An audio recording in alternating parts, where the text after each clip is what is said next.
유럽 주요 선사 머스크가 운영하는 제미나이 얼라이언스 유럽행 주요 항로가 교통편이죠. 일종의 바다 교통편 광양항에 위치되었다. 국내 항만 중에 유일하게 직기항 서비스가 개설되었다.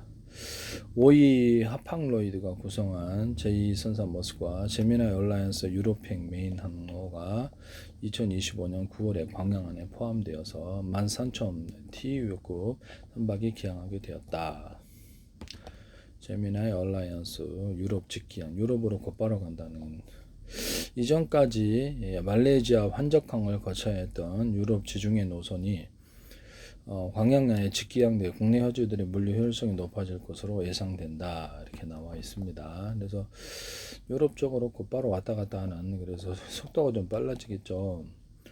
2025년 2월부터는 제미나 아시아 셔틀 서비스가 기항을 시작 광양과 말레이시아 탄중 펠레파스를 연결하는 머스크의 광양항 기항이 강화되었다.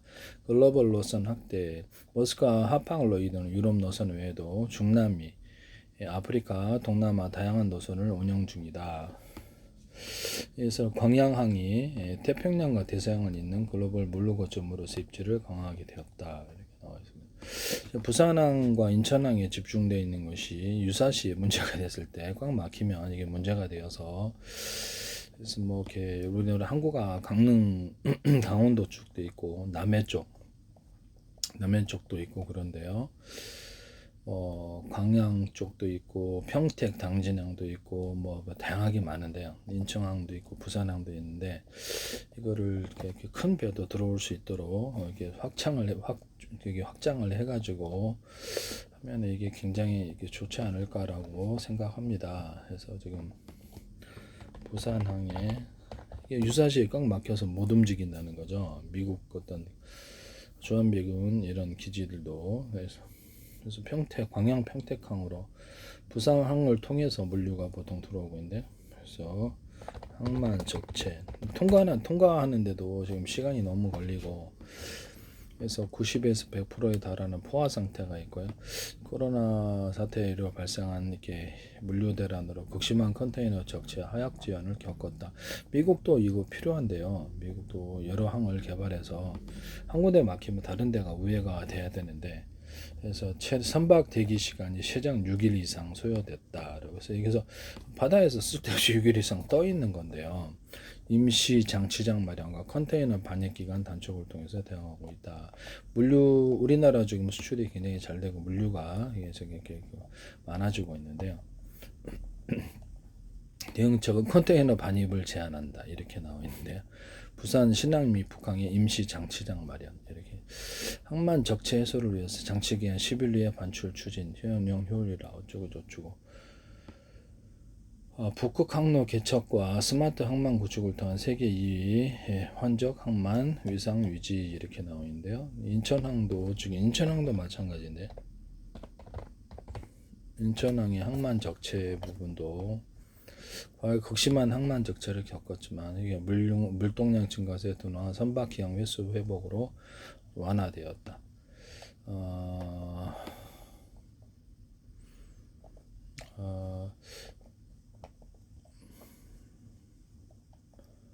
글로벌 물류 적체가 이루어지니까 선박들이 인천항 기항을 기피하였다. 자꾸 이렇게 오랫동안 대기하다 보니까 그래서 지금 내항과 북항의 벌크 화물이 수도권 제조 시설이 이제 지방으로 이전하고 컨테이너 전환으로 해서 연평균 4.3% 감소의 대책이 필요하다. 그래서 강원도 쪽에 항만을 이렇게 큰 배가 들어올 수 있도록 만들어주거나 남해안 쪽 이렇게 뭐 여러 항만들을 갖다 개발을 해서 이 부분을 좀 향후 일본 노선이 여기다가 좀 기차를 통해서 실었을 때 곧바로 중국으로 들어갈 수 있거나 지금은 아주 장기적인 문제인데요. 중국으로 들어갈 수 있거나 이런 부분인데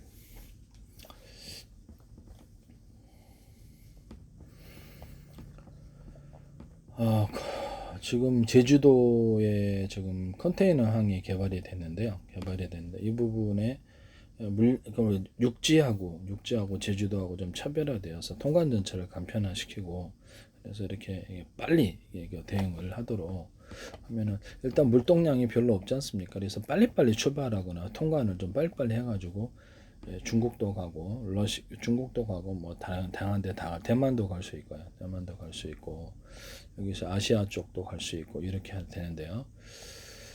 어, 음, 그래서 이 부분이 좀 신규 항로 인천항이 우리나라 항만에 서해항의 종류가 있는데, 큰 배가 들어올 수 있도록 해주면은 굉장히 물류가 편해지죠. 빨리빨리 이렇게 물건이 공급된다는 뜻이죠. 무역항, 연안항, 국가항, 지방항, 레저항으로 나뉘는데, 인천항과 평택항, 군산항이 무역항은 대표적이다. 최신 하약 장비와 시설을 갖추었다. 대규모 화물 처리가 가능한 주요 항만이다. 이렇게. 연안항, 국내 항간을 운영하는, 그리고 국내 입출항하는 곳인데, 진도항이라든지 서해안에 여러 곳이 있다. 어업 활동의 근거지가 된 조그마한 항들도 있는데, 가이도항, 간월도항, 계야도항, 검산항, 고대도항, 이렇게. 레저항은 말이나 시설 등 레저 기능을 겸한 항구. 그래서 리아시스스 해안으로 해안선이 복잡하고 조수차가 크며 수심이 얕은 특징이 있다. 지리적 등 과거 포고역 등을 발전하거나 해서 경기만 평택항을 중심으로 한 대규모 물류 항만이 발달되어 있다. 남해항을 볼게요.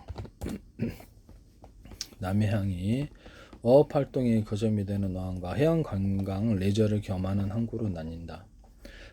미조항인데요. 남해 최남단, 남한과 북항이 있고 낚시, 차박, 관광지로 유명한 물건항, 물건마을, 말이나 시범항으로 육성돼 해양 레저 활동이 활발하다.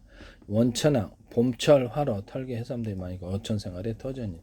가천항, 가인항, 가망항, 고도항, 고모항, 고상, 고순항, 남해의 소규모 어항들이다.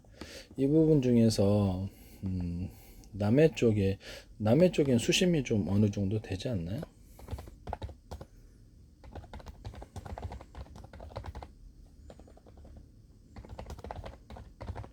남해 대규모 항구 가능 항구는 고흥 쪽에는 약간 수심이 낮다고 하는데요. 그래서 남해군에서 대규모 항구를 조성 가능성이 검토와 개발이 추진인 것은 여객 화물 어업 기능을 포함 복합 기능 항만 조성을 목적으로 한 사업들인데요. 평산한 인근에서 타당성 검토용을 지나 신항망 조성을 추진 중이다. 남면 평상리 일동 평산한 인근 뭐 관광 및 물류 교점으로 육성하고 해저 터널을 한다는데, 바다에 깨지게 누가 일부러 폭파한 막 바닷물에서 대륙 당기는, 이렇게 내륙이 잠기는 거 아닌가요? 그걸 무슨 수로 막나요? 그거를 바닷물이 무한정 들어오는 거를. 누가 폭파했을 때가 문제죠. 누가 폭파를 안 하면 괜찮은데, 우리는 북한과 인접해 있습니다. 누가 폭파했을 때 이건 이렇게 한복해야 되나? 이거 어떻게 이런 걸 왜 하는지 모르겠어요. 폭발을 안 하면 괜찮죠. 누가 폭발을 하면 폭파된다는 거 아닙니까? 긴 바닷속의 터널을 누군가가 폭발을 하면 어디를 이렇게 붙여서 할 거예요? 안 되지. 문제가 좀 있다. 요새 이렇게 수직 항로를 수직 이착륙으로 앞으로 항공모함 같은 거는 절반 크기 이렇게 화물선들이 수직으로 이제 왔다 갈까 합니다. 그래서 이거를 이제 정부 의지를 따라서 어느 정도 이것이 이제 기술과 더불어서 이렇게 실제 이제 실험을 하고 이렇게 하려면 시간이 좀 걸리겠지만 앞으로 이렇게, 그렇죠. 일본에서 몽골 들어갈 때도 이렇게 수직 이착륙 항로로 가게 된다. 이것은 제가 과학 기술을 제공하고 있는데, 우주 항공 기술도 제공하고 있습니다. 그래서 부분적인 기술을 제공하고 있지만 앞으로 제가 좀 기술을 많이 다양하게 낼 수 있는데, 직업군이 아니라서 여기서 구글을 통해서 먼저 학습을 하고 있기 때문에 보다 많은 기술을 개발할 수 있어요. 그래서 근데 지금 수직 이착륙이 제각적으로 가능합니다. 네네, 가능하기 때문에 하는 소리가 헛소리가 아니라는 것을 말씀. 지금 F-35 호넷 이런 것들이 수직 이착륙하고 도심교통에 수직 이착륙, 드론 택시 이런 거 하는데, 에너지가 되면 버스 같은 크기도 당연히 가능하고요. 그래서 이런 부분을 도심교통 지금 이제 곧바로 제주도부터 시작할 텐데, 헬리콥터도 수직 이착륙이에요. 그래서 드론 같은 것도 안드론 같은 거 수직 이착륙에서 다 하는 것이 이미 나와 있기 때문에요. 헬리콥터도 수직 이착륙이에요. 네. 상주면 대량항이 있고 대규모 항만 인프라 개선 사업이 진행 중이다. 방파제 상주면 대량항, 남면 평상리 평산항, 설천면 모천항 이렇게 마주항, 마매군의 주요항, 관광 및 수산물 유통 기능. 그래서 남해군은 현재 대형 선박이 접안할 수 있는 항만 시설이 전무하다. 해서 기존의 111개 어항 중에 일부를 대규모 화물 저격 처리가 가능한 곳으로 전환하거나 신규 개발하는 방 4차 항만 계획 반영을 모색하고 있다. 그래서 이 남해나 서해 좀 더 동해 이런 쪽으로 해가지고 골고루 개발할 필요가 있다라는 것을 말씀을 드립니다. 남해안 권역에서는 통영, 북신안, 삼천포항이 지금 이제 북한에서 몽골 들어가거나 이런 그렇죠. 모든 것을 수직 이착륙으로 다 할 수는 없으니까 출도도 필요할 거고, 네네네 배도 필요할 것 같습니다만은 물량이 워낙에 많아서 좀 비상시에 보면 호르무즈 협이 딱 가로막히니까 꼼짝 못하면 수직 이착륙으로 간다고 생각을 해보십시오. 급한 물류를 다 처리할 수 있지. 그래서 이렇게 물량을 제한할 거예요. 제한하겠지만 그래서 골고루 기차도 쓰고 육로도 쓰고 이렇게 항공도 하고 배도 하고 아마 그럴 것으로 생각합니다. 네네. 지금도 항공기로 수송을 하고 있어요. 물자를. 근데 항공기가 수직 이착륙이면 도심 어디서나 그냥 싣고 곧바로 탁탁탁 왔다 갈 수 있기 때문에 빠르단 말씀이죠. 활주로가 필요 없으니까. 남해안 권역에서는 통영, 북신안, 삼천포화 등이 국가항 또는 해상풍력 지원항으로 유선. 그래서 신항망 조성을 위해서 남해군이 남면 평상리 일대가 유력하다고 이렇게 나와 있네요. 그 다음에 동해항 종류를 볼게요. 산업 물류 중심의 동해항, 동해 신항과 관광어업 중심의 목포항으로 나누는데요. 강원도 이들 항만 강원도의 최대 무역항이자 북방교역의 핵심 거점이다. 시멘트 유연탄 원자재 수송과 국제 여객 운송 역할을 분담하여 운영한다. 동해항 강원도의 최대 무역항, 시멘트 유연탄 석회성 볼크 화물을 수송하는 산업 물류 기지. 동해 신항이 개발되며 산업 기능을 집중시키고 있다.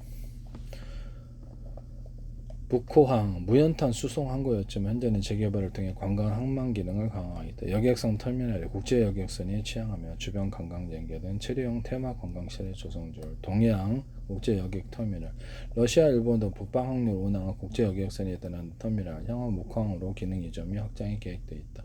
동해시 일대에도 소규모 어항들이 존재한다. 봉화항과 목호항은 향후 물류 중심과 관광 중심으로 각각 특히 되어서 관광 중심 목표항이고요. 동해항이 물류 중심 이렇게 되어 있습니다.